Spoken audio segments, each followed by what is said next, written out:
자, 이번에는 소스 코드의 취약점 분석에 대해서 살펴보도록 하겠습니다. 사실은 이제 우리가 앞에서 여러 가지 뭐 프로사이트 스크립트나 SQL 인젝션, 파일 업로드, 뭐 웹쉘, 뭐 이런 관련된 취약점들, 공격 방법들 이야기를 하면서 사실은 이제 소스 코드를 다 관련된 소스 코드랑 이제 비교를 해서 왜 이런 취약점이 발생하고 공격이 가능했나라고 하는 것들을 사실은 이제 살펴보았죠. 이제 그러한 내용들이 사실은 이제 여기 슬라이드에서는 이제 또 조금 약간 소스 코드들만 좀 정리를 해서 정리를 해본 그런 내용이라고 생각하시면 될 것 같습니다. 챕터 10이 이제 소스 코드 취약점 분석, 보통 우리가 뭐 secure coding이라고 이야기하는 내용이 이제 이 주제가 되겠고요. 그리고 보면 이제 그 다음 주제가 사실 이제 웹 보안이나 웹 서버 보안인데, 사실은 여기에서도 입력값 검증 방법이라고 하는 파트를 이야기를 하고 있고, 거기서도 사실은 시큐어 코딩에서 이야기하는 부분하고 겹치는 내용들이 사실 나옵니다. 그래서 여기 슬라이드들이 조금 이런 내용들을 하나로 또 모아놨어도 좋지 않았을까라는 생각이 좀 드는데요. 어쨌든 소스 코드의 취약점 분석, 주로 이제 시큐어 코딩에 관련된 내용을 공부한다라고 생각하시면 될 것 같습니다. 그래서 일단은 이제 뭐 너무 잘 알다시피 너무 많이 반복해서 이야기를 했듯이 웹 애플리케이션의 이제 보안 취약점은 대표적으로 이제 OWASP 탑 10에서 이제 나열된 그런 취약점들이 주요한 이제 취약점들이라고 봐도 뭐 크게 틀리지는 않죠. 그래서 이제 그 OWASP 탑 10에 나와 있는 취약점들을 막기 위한 소스 코드를 이제 어떻게 개발해야 되느냐, 또 그런 취약점이 발생하는 형태의 소스 코드가 무엇이냐, 이런 것들이 이제 관심사인 것이죠. 당연히 뭐 웹 애플리케이션을 짜다 보면 뭐꼭 우리나라뿐만 아니라 뭐 어디에서든지 간에 100% 안전한 웹 애플리케이션을 개발한다는 게 참 쉽지 않죠. 특히 UI가 복잡해지고 어떤 DB라든지 뭐 티어라고 그러죠. 그러니까 클라이언트, 서버, 데이터베이스, 이런 구조가 이제 복잡해짐에 따라서 웹 취약점을 막을 수 있는 완벽하게 막을 수 있는 웹 애플리케이션 개발한다는 게 굉장히 어려운 일입니다. 그래서 기본적으로 어떤 아이디어를 갖고 있자면 그냥 사실 이제 시큐어 코딩 자체를 사실 내용에서는 시큐어 코딩, 사실상 소스 코드의 시큐어 코딩 관련된 내용들을 이야기할 거예요. 그 이야기는 사실은 웹 애플리케이션의 개발, 임플리멘테이션, 구현 단계에서 이러이러한 패턴으로 짜면 취약점이 발생하니 그런 거 잘 좀 고려해서 시큐어 코딩해, 이제 뭐 이런 이야기가 나오긴 하지만, 사실은 소프트웨어 개발, 웹 애플리케이션이라고 하는 소프트웨어 개발이라고 하는 게 딱 그 임플리멘테이션이라고 하는 단계가 전부는 아니에요. 그냥 일반적인 그런 소프트웨어 공학에서 우리가 개발 단계를 이야기하면 제일 처음에 뭐 requirement, 요구사항 분석 단계가 있고, 그 다음에 이제 그걸 바탕으로 해서 이제 설계 단계가 있고, 뭐 아키텍처 설계도 하고, 상세 설계도 하고, 그 다음에 이제 뭐 구현하고, 또 구현이 끝나면 뭐 테스팅하고, 또 뭐 테스팅도 여러 가지가 있죠. 또 내부적으로도 테스트하기도 하고, 또 만들어진 소프트웨어를 이제 고객한테 전달할 때 또 일종의 그 인수, acceptance 테스트 같은 것도 이렇게 진행하기도 하고, 그 다음에 또 이제 고객이 받아가면 다시 또 뭔가 피드백을 줘서 또 그걸 또 수정하고, 또 새로운 기능을 요구를 해서 또 새로 조금 업데이트하거나 이제 새로 추가하거나 이런 내용들이 있죠. 그래서 그 소프트웨어, 그러니까 이제 웹 애플리케이션도 소프트웨어, 일반적인 소프트웨어와 마찬가지로 이 전 주기적으로 좀 소프트웨어 개발을 할 때 각각의 주기에서 보안을 다 염두를 해주고 개발해야 된다라고 하는 어떤 시큐어 소프트웨어 디벨롭먼트라고 하는 그런 연구 분야도 생겼고, 음, 그런 이제 프랙티스를 이제 적용하고자 하는 그런 시도들이 많이 있죠.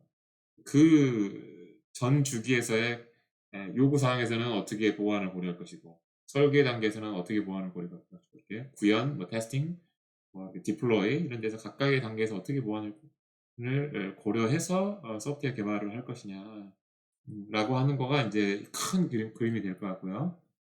그 안에서 이제 사실은 이제 현재 사람들이 많이 관심 있어하고 좀 포커스 맞추는 부분은 이제 물론 임플리멘테이션이 많이 있는 편이죠. 그 임플리멘테이션 중에서 취약한 어떤 소스 코드의 패턴이 무엇이고 그다음에 그런 걸 막기 위해서 시큐어 코딩은 어떻게 해야 되고 그런 이야기들을 이제 많이 하게 되는 거죠. 그래서 우리나라에서도 행정안전부와 한국인터넷진흥원에서 방금 이야기한 사실 전 주기의 보안들을 이러이러한 보안 요소를 고려해서 소프트웨어를 개발해야 됩니다. 각각의 단계에 맞게끔 이라고 하는 이제 가이드라인 같은 것들을 배포를 했어요. 그래서 여러분들이 이제 이 클래스에다가 요 링크를 올려 놨고요. 근데 그 내용들 좀 보면 여기 있죠. 이겁니다. 소프트웨어 개발 보안 가이드라인. 그래서 여러분 책자가 나왔고 2021년도 같더라고요. 2021년도죠, 그렇죠?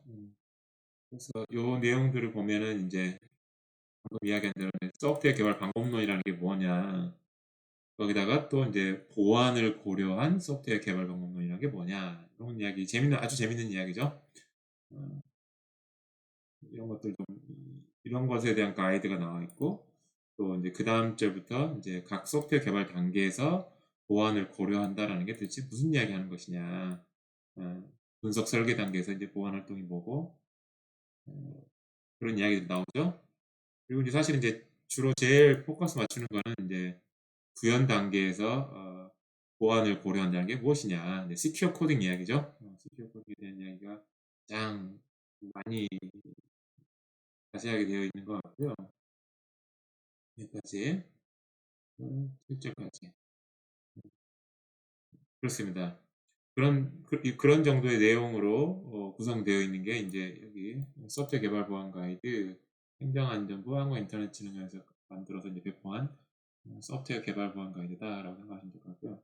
그래서 이제 교재에 뭐 이런 내용이 나와 있어요. 오아스프 탑 10의 취약점 2021년 버전으로 뭐 A1부터 A10까지 쫙 나열을 하고 그 다음에 이제 행정안전부 소프트웨어 개발 보안 가이드의 유형이라고 이렇게 뭐 하나, 둘, 셋, 넷, 다섯, 여섯, 일곱 가지 되는데요. 요거는 구현 단계에서의 고려할 점 일곱 가지라고 생각하시면 될 것 같아요. 그래서 아까 거기서 보면 여기 4장에 구현 단계 시큐어 코딩 가이드라고 해서 뭐 1절이 입력 데이터 검증 및 표현이죠. 이거 그 파트고 그래서 이제 뭐 SQL 인젝션, 뭐 코드 인젝션 여러분들이랑 같이 공부했던 그런 웹 애플리케이션의 착점들 주제가 나열돼 있고 어떤 식으로 코드를 짜면은 이런 공격을 받을 수 있는 그런 취약한 코드가 되느냐 뭐 이런 것들이 이제 하나씩 설명이 되어 있는 것이죠. 크로스 사이트 요청 리퀘스트 포저리라든지 서버 사이드 리퀘스트 포저리 뭐 것들이 노출될 수 있는 코드 패턴들 또 이제 방지할 수 있는 방법들 뭐 이런 것들이 있고요. 그 다음에 이제 2절이 보안 기능이죠. 여기 이제 보안 뭐 인증, 접근 제어, 기밀성, 뭐 암호화, 권한 관리 이런 이야기들이 이제 보통 보안 기능에 관련된 코드 이렇게 작성 잘해야 된다 이런 이야기 있고 그 다음에 이제 3절이 시간비 상태 그랬는데 아마도 뭐 스레드 동시에 수행되는 뭐 프로그램들에 관련된 이제 보안 내용들이라고 생각하시면 될 것 같아요. 경쟁 조건이라는 게 이제 레이스 컨디션을 이야기하는 것이죠. 그 다음에 이제 에러 처리나 그 다음에 이제 코드 오류.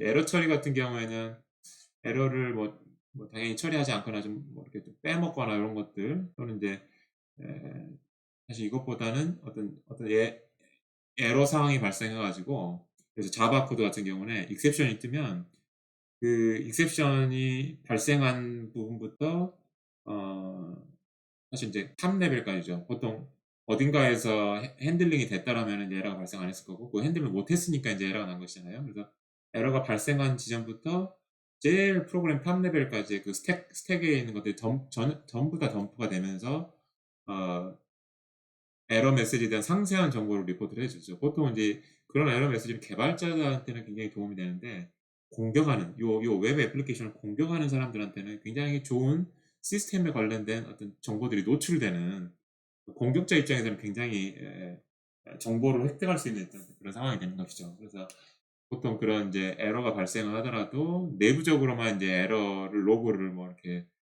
기록을 한다든지 하고, 그다음에 실제 웹 UI 쪽에서는 이제 그런 에러 정보들을 노출하지 않는, 이제 그렇게 처리해야 된다, 뭐 이런 내용들이 좀 있죠.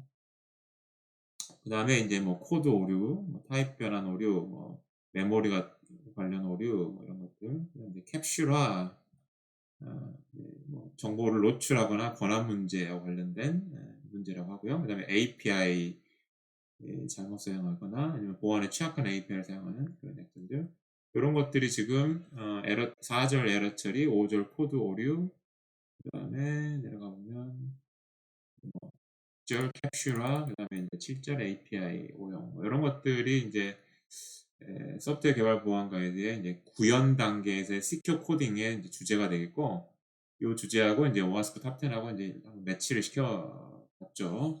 참고하시면 될 것 같고요. 그래서 인제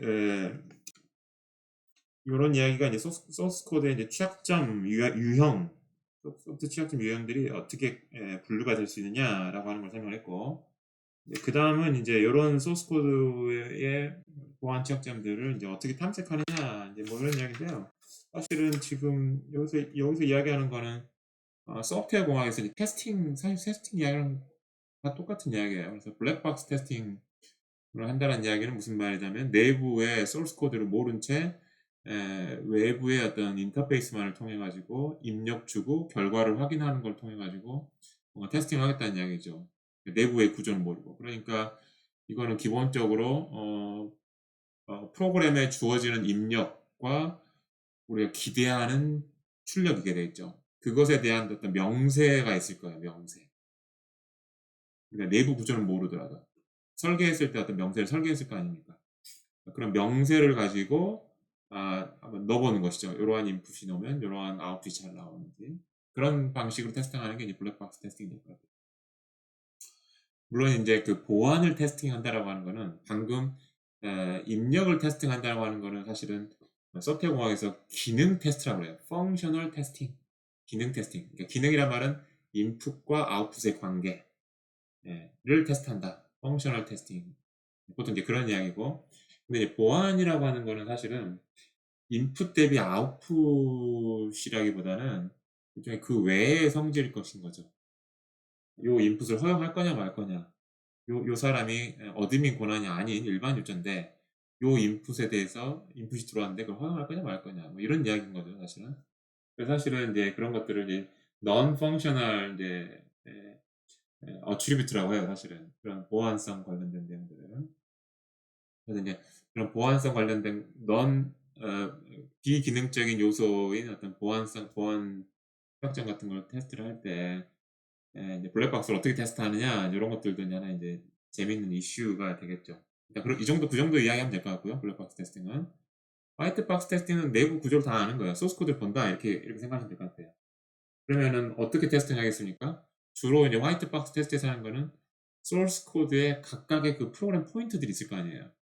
그래서 if 문이 있다 그러면은 then 쪽으로 가는 것도 테스트하고 else 쪽으로 가는 것도 테스트를 다 해봐 가지고, 혹시 아까 앞에서 이야기한 뭐 보안 취약점 같은 게 발생하느냐, 그걸 보겠다는 이야기예요. 그러니까 모든 구조들을 다 따라가 보는 거죠. 그러니까 모든 구조들을 다 따라가 보지 않고 뭐 몇 개의 경로를 남겨둔다라고 하는 거는 조금 찝찝한 일이잖아요. 왜 그걸 테스트 안 해보는 이야기죠. 그래서 이제 화이트 박스는 기본적으로 내부 구조를 아는 상황에서 테스트하는 것이고, 보통 화이트 박스는 이제 프로그램의 구조를 다 따라가 보는, 어, 최대한 다 따라가 보는 그런 방식으로 테스팅하는 게 이제 화이트 박스 테스팅이다라고 생각하면 될 것 같아요. 그래서 보통 화이트 박스 테스팅 할 때는 어떤 이야기를 하자면 커버리지 이야기를 해요. 커버리지. 그래서 전체 경로의 수가 어떤 기준의 경로의 수가 뭐 10가지인데 내가 이렇게 테스팅 해봤을 때 한 6가지가 커버가 되는 것 같더라. 뭐 8가지가 커버가 되는 것 같더라. 뭐 요런 커버리지 이야기를 좀 하죠. 이제 그래서 블랙박스 테스팅, 화이트박스 테스팅 가지고도 이제 뭐 보안 취약점 같은 것들을 뭐 탐색을 해볼 수 있다. 그레이박스는 이제 두 개를 좀 이제 하이브리드로 장점을 혼합을 한다 이렇게 생각하면 될 것 같아요. 이제 인터페이스나 어떤 명세를 가지고 테스트하는 블랙박스 특징과 내부 구조를 가지고 어, 각각의 경로들을 다 따라가 봤어 이렇게 테스트하는 화이트박스 두 가지를 이제 조합을 해서 테스트를 하겠다 뭐 이런 이야기죠. 그렇고 그래서 예, 그 정도 이야기가 이제 뭐 탐색 방법에 대한 이야기 같아요. 이건 다시 소프트웨어 공학 이야기예요. 그냥 보안 소프트웨어 공학에서 하는 이야기를 보안에 이제 적용한 이야기라고 있습니다. 자, 이렇게 해서 이제 첫 번째 소스 코드 취약점이라고 하는 이야기, 주제를 한번 이야기를 해봤고요. 그 다음에 이제 소스 코드 취약점 분석 방법에 대해서 이제 이야기할 거예요. 근데 이제 요거는 사실 이미 우리가 뭐 앞에 뭐 SQL 인젝션이니 크로스 사이트 스크립트니 뭐 이런 거 이야기하면서 사실 많이 디스커션 했던 건데 다시 한번 좀 뭐 썸머리 한다 뭐 이런 부분으로 생각하시면 될 것 같습니다. 일단은 입력값 검증 취약점 뭐 이런 이야기가 있는데요. 자바 보죠. 그래서 이제 SQL 인젝션 관련된 취약점을 예로 든 것 같아요. 물론 이제 SQL 인젝션 취약점만 유일하게 입력값을 검증하는 거를 조금 부족해서 만든 취약점이냐? 그건 아니죠. 뭐 다른 뭐 크로스 사이트 스크립팅이나 뭐 파일 업로드나 또 디렉토리 그 패스를 뭐 임의로 이렇게 점점 이거 있죠? 점점 이런 걸 잘 응용해 가지고 내가 원하는 타겟에다가 이렇게 오버라이트 해버리는 그런 취약점들이 다 이제 이런 입력값 검증 입력값을 뭔가 이제 검증하는 데 조금 부족하게 확인을 해서 발생하는 것이죠. 그런 이야기고요. 근데 여기 이제 뭐 교재에 나와 있는 지금 예제를 여기 슬라이드가 그대로 올려놓은 것 같습니다. 그래서 이제 그 중에서 이제 SQL 인젝션 취약점 이야기고 너무너무 많은 이야기를 우리가 했듯이 이렇게 이제 쿼리를 만들고 쿼리를 만들 때 기본 틀 select star from employee where user ID 뭐 이 기본 틀은 만들어 놓는데 이제 사용자로부터 입력받은 게 유저 아이디하고 패스워드를 사용자의 뭐 예를 들어서 폼이라든지 그런 걸 통해서 입력을 받겠다 이야기죠. 그러면 여기다가 이제 패스워드 자리에다가 이제 뭐 이거 5와 1 이퀄 1이라든지 뭐 이런 것들을 입력을 해서 SQL 인젝션 공격을 할 수 있는 거예요. 여러분 기억하시죠? 그래서 이제 그렇게 하겠다라는 거고 그래서 이제 이런 데다가 그렇게 사용자가 입력한 유저 아이디어나 패스워드를 이렇게 그냥 막 아무 검증 없이 막 집어넣으면 어떻게 하느냐 뭐 이런 이야기를 하고 싶은 거예요. 사실 우리 앞에서 이야기했던 내용으로 보시면 될 것 같고요. 잘 검색을 잘 확인을 해야 된다. 또는 뭐 SQL 인젝션 같은 경우는 뭐 SQL문을 만드는 prepared statement 뭐 이런 거 사용하면 상당히 스트롱하게 SQL 인젝션을 좀 방어할 수 있다. 뭐 이런 이야기도 했었었죠. 그런 이야기가 나와 있습니다. 그 다음에는 잠깐만요. 포기해주시고 그 다음에는 뭐 이제 크로스 사이트 스크립트 취약점 예시라고 해서 이제 교재 실습 6-2에 나와 있는 교재 예를 올려놨습니다. 이 이그젠플이 어디서 가져왔느냐 하면은 웹코트에서 스토어드 크로스 사이트 스크립트 자바 그 이그젠플에서 가져온 겁니다. 그래서 이 관련된 풀 소스 코드를 원하시면 웹코트의 stored cross site script 그 메뉴에 해당하는 자바 프로그램을 보시면은 이 프로그램 요 코드를 가져온 전체 소스 코드를 알 수 있을 것 같고요. 뭐 다른 거는 아니고 이제 여기 이렇게 get row parameter title 뭐 get 이런 것들이 지금 사용자가 입력한 내용들을 입력한 뭐 타이틀과 메시지 변수를 타이틀이나 이제 메시지 변수 같은 거 여기 타이틀이나 메시지 변수 같은 것들을 get row parameter라고 하는 걸 가지고 아무 검증 없이 그냥 가져온다. 이제 이런 게 이제 기본적인 이제 여기서 이야기하고 싶은 이제 문제점인 것이죠. 그래서 사용자가 입력한 내용을 기본적으로 가져다가 어찌어찌하여 무슨 경로를 통해서 HTML을 만들어내고 있잖아요. 그러면 이제 요 HTML로 만들어진 거 안에 뭔가 이제 뭐, 뭐 스크립트 해가지고 뭐 흔하게 크로스 사이트 스크립트를 이렇게 발생한다라고 하는 걸 확인하는 코드였던 스크립트하고 그다음에 뭐 얼럿이라고 하는 뭐 메시지 하나 이렇게 띄우는 거였잖아요. 이제 그런 코드들을 이제 요 타이틀이라고 하는 입력에다가 넣으면 그 내용들이 그대로 HTML로 만들어져서 그게 어딘가 이제 HTML로 이제 디스플레이 된다는 이야기죠. 그래서 여기서도 마찬가지로 그러니까 입력값을 확인을 했었어야 되는 거죠. 입력값을.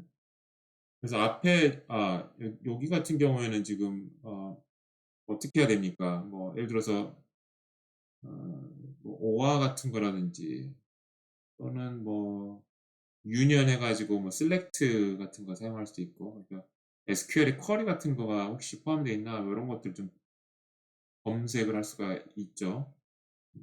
그런 방식으로 이제 검증을 해서 SQL 인젝션을 막았었던 것 같고, 그 다음에 여기서는 어떻게 되겠습니까? 프로사이트 취약점 코드에서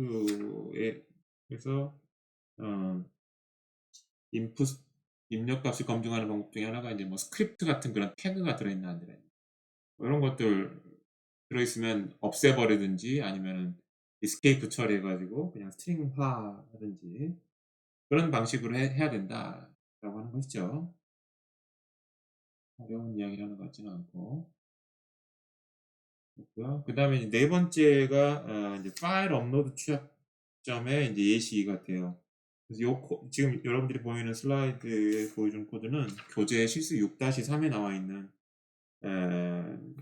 예제를 그대로 그냥 카피해가지고 올려놓은 것이고요. 웹코트 이그젬플에 malicious file execution이라고 하는 메뉴에서 가져온 모양이에요.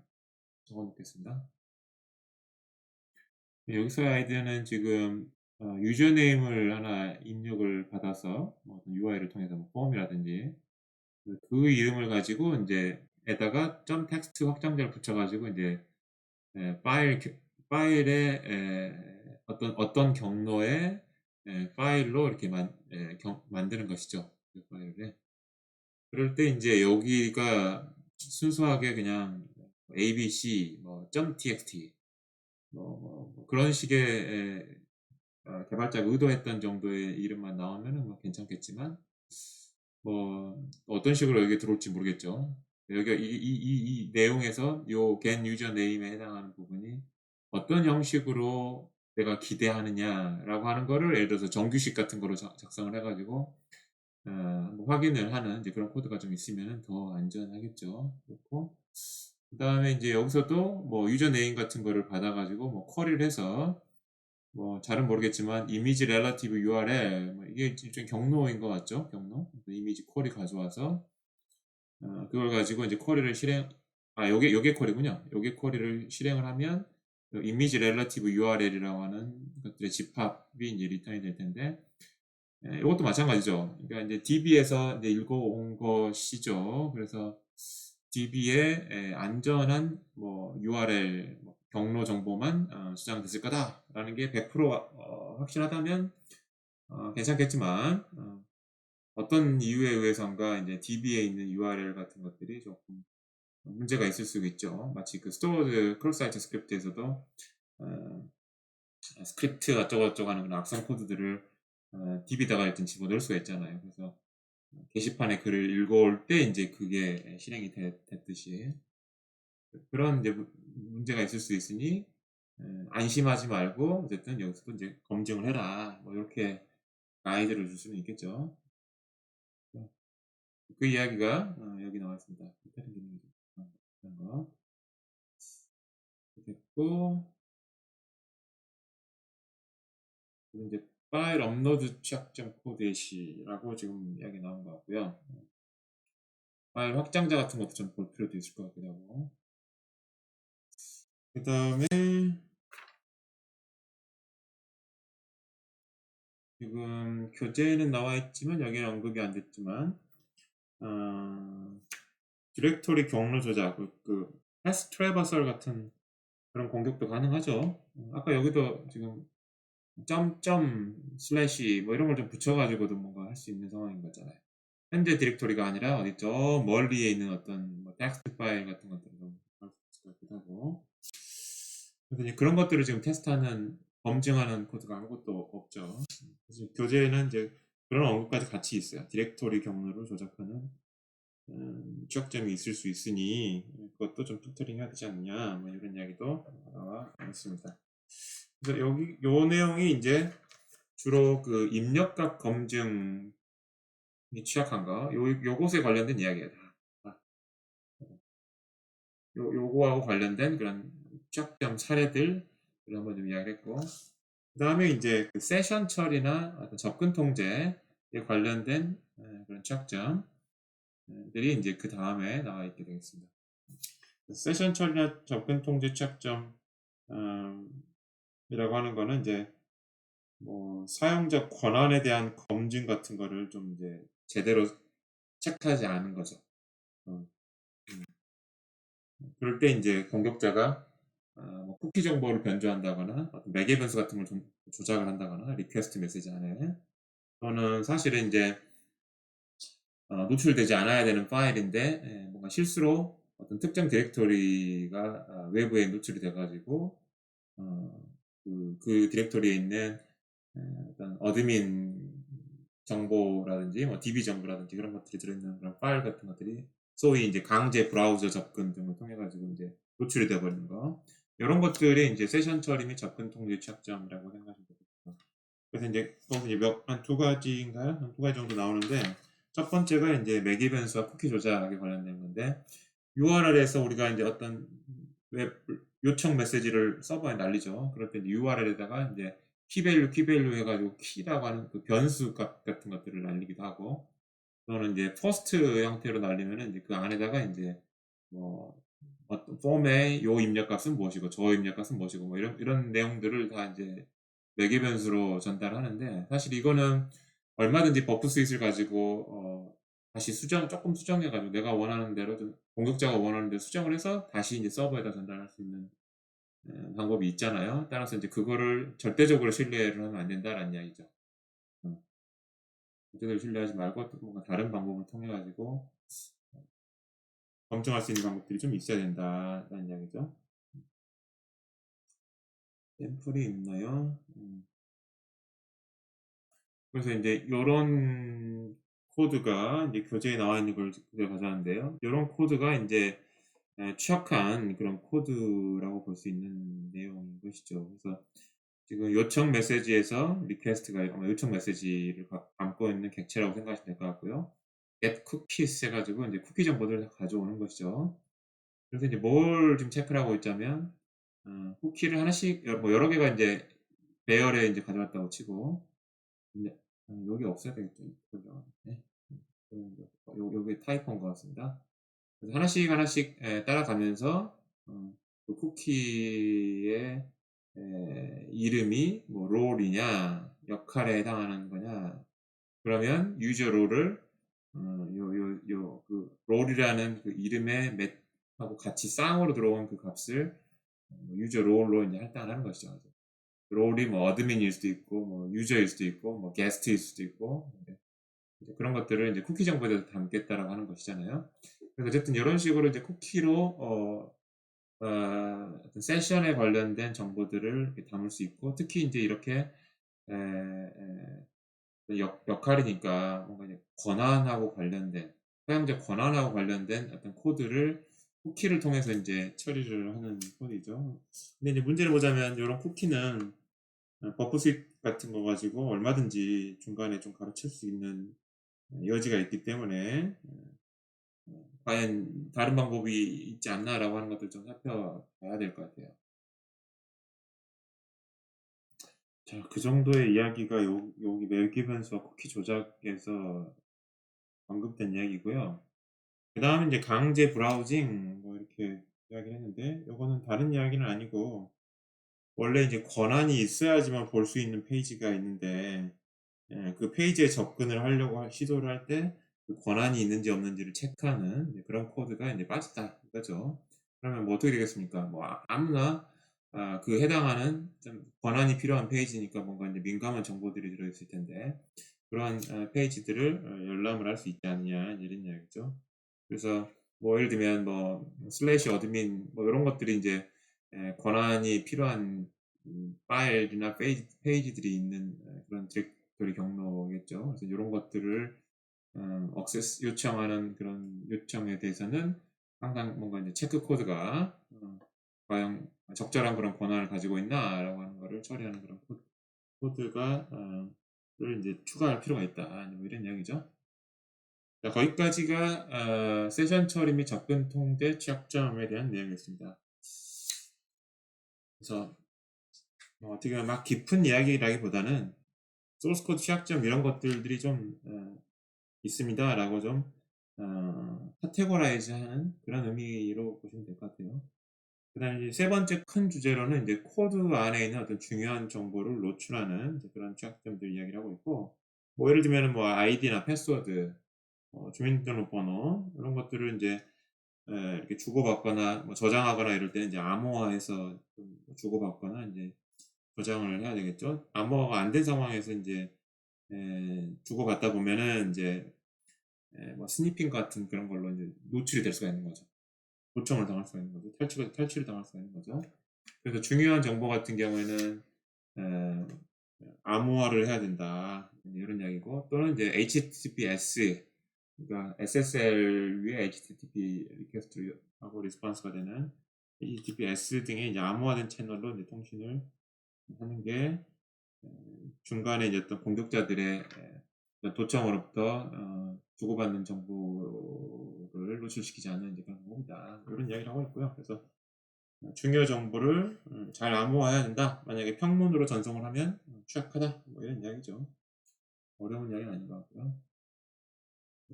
패스워드 같은 거 지금 가져와서 그냥 아웃라이트 패스워드 이렇게 해버리고 있죠. 그게 지금 소켓으로 열어놓은 파일이니까 파일에다가 쓰는 게 아니라 이제 상대방한테 이제 아마 서버라든지 상대방한테 이제 전달을 해주는 그런 코드가 되겠어요. 근데 이런 패스워드가 그냥 가버린다는 이야기죠. 네트워크를 통해서. 좀 위험하다. 뭐 이런 이야기를 하고 싶은 거죠. 여기 관련된 또 이제 암호화를 좀 사용을 해라. 라는 이야기죠. 그 정도의 이야기를 하면, 이 정도의 이야기가 교재에 나와 있고요. 평이한 이야기입니다. 사실은. 상식적인 이야기고. 그 다음에 또 이제 한 가지, 뭐 자바 코드도 자바 코드지만, 뭐 웹 애플리케이션 자바스크립트 같은데 이제 패스워드나 그 키 정보를 이제 하드 코딩 해가지고 GitHub 같은데 이제 올려놓는 경우가 있죠. 뭐 예를 들면 예를 들어서 어떤 뭐 AWS API를 서비스를 받는다, 또는 뭐 그래서 이제 오픈 AI, 챗 GPT 가지고 프로그램 많이 하니까 오픈 AI의 뭐 API를 라이센스를 하나 내가 돈 주고 사서 그 라이센스 샀다는 얘기는 키를 주는 거죠. 오픈 AI에서 제공되는 API를 사용할 수 있는 키를 받는다는 얘기고, 키를 사용하려면 또뭐 어떤 뭐 인바이러먼트 같은 데다가 이제 키 값을 저장해 놓고 그걸 읽어 가지고 한번 인증을 하는 그런 방식으로 이제 보통 코딩을 하는데, API 프로그램 할 때. 근데 이제 가끔 귀찮아 가지고 점 인바이러먼트 같은 그런 파일에다가 키를 저장하는 게 아니라 그냥 소스 코드에다가 그냥 키를 저장을 해 놓고 테스팅 하다가 나중에 이제 이거 .env로 저장해 가지고 가져오는 코드를 만들어야지라고 생각해 놓고, 근데 이제 하드 코딩을 해놓은 거죠. 그렇게 하고 이제 잊어버리는 그런 상황에서 이렇게 이제 하드 코딩된 패스워드가 소스 코드에 그대로 노출되는 이제 그런 문제가 발생하기도 하죠. 당연히 이제 파일로 뭔가 이제 저장을 하고 그 파일은 이제 공개하지 않는 형태로 프로그래밍이 돼야 된다, 이런 이야기고요. 그 다음에 또 이제 그 주석에 중요한 정보 같은 것들을 좀 메모를 해놓을 때가 있어요. 특히 이제 자바스크립트 같은 스크립트 언어들이 문제겠죠. PHP나. 이제 소스 코드 자체가 클라이언트 브라우저에다가 딱 전달이 돼서 실행하게 되는. PHP는 아니군요. 근데 PHP도 소스 코드가 노출은 안 되죠. 자바스크립트는 확실히 그냥 노출이 돼 버리잖아요. 그래서 그 자바스크립트 같은 경우에 이제 주석에다가 그 민감한 정보가를 작성해 놨다고 하면 그 내용이 그대로 클라이언트에 보낼 때 같이 보내지니까 그런 것도 좀 주의를 해라라는 내용도 좀 있습니다. 네, 그런 뭐 패스워드나 데이터베이스 정보나 뭐 그런 것들. 그래서 뭐 예를 들어서 뭐 이제 웹쉘 같은 사실 이건 이제 반대의 경우긴 하군요. 네. 뭐 어떻게 해서 예를 들어서 요새 인제 뭐 요새는 아니고 가끔씩 인제 해킹 사고가 발생했다. 근데 이제 이게 북한군의 북한의 정보 부대의 뭐 소행이라고 뭐 밝혀졌다. 뭐 이런 류의 이제 기사가 뜨죠. 그럼 도대체 이 공격을 보고 어떻게 이제 북한이 공격을 했는지 뭐 또 다른 어떤 우리나라에 인제 앙심을 품은 나라가 인제 공격을 했는지 어떻게 알겠느냐라고 했을 때 가끔 인제 그 코드 안에 뭐 주석 같은 게 달려 있고 그 주석에 있는 코멘트들이 이제 북한에서 사용하는 용어가 쓰여 있다든가 이제 그런 것들이 남아 있어서 인제 그렇게 판단한다. 뭐 이제 그런 이야기를 들은 적이 있어요. 어쨌든 인제 뭐 그런 걸 패스워드나 어떤 중요한 정보는 아닐지 모르겠지만 요 악성 스크립트를 만든 사람이 누굴 것이냐라고 하는 거는 힌트를 줄 수 있는 정보인 것이죠. 물론 이건 이제 반대 입장이 된 것 같긴 한데. 네. 네. 그냥 아무튼 소스 코드 안에 이제 중요한 정보들을 좀 주석 처리를 할 때 하지는 않아야 된다. 좀 조심을 해야 된다. 뭐 이런 이야기들이 코드 내 중요 정보 노출 취약점이라고 하는 카테고리에 뭐 암호화해야 되고 그다음에 인제 중요한 정보는 이제 평문으로 전송하면 안 되는 거고 암호화를 해서 전송을 해야 되는 것이고 패스워드 같은 거 소스 코드나 하드 코딩하면 안 되고 또 중요한 정보를 이 주석으로 남겨 놓으면 안 된다. 뭐 이런 것들이 코드 내에 중요한 정보들이 노출돼서 발생하는 그런 취약된다.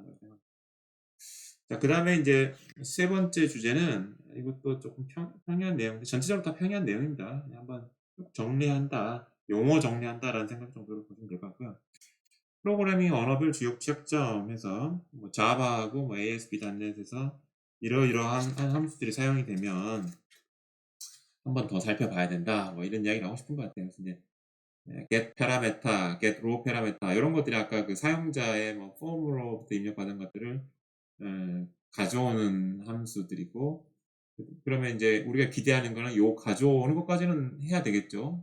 근데 그다음에 인제 뭔가 input validation 하든지 필터링을 하든지 그런 코드가 있는지를 해야 되겠죠. 그래서 인제 요러한 함수들의 쓰임새들을 다 찾아 가지고 그 주변을 한번 살펴보면은 그래도 소스 코드의 이제 취약점 같은 것들을 좀 미리 대비할 수 있지 않겠느냐. 이제 뭐 이런 이야기를 하고 싶은 거예요.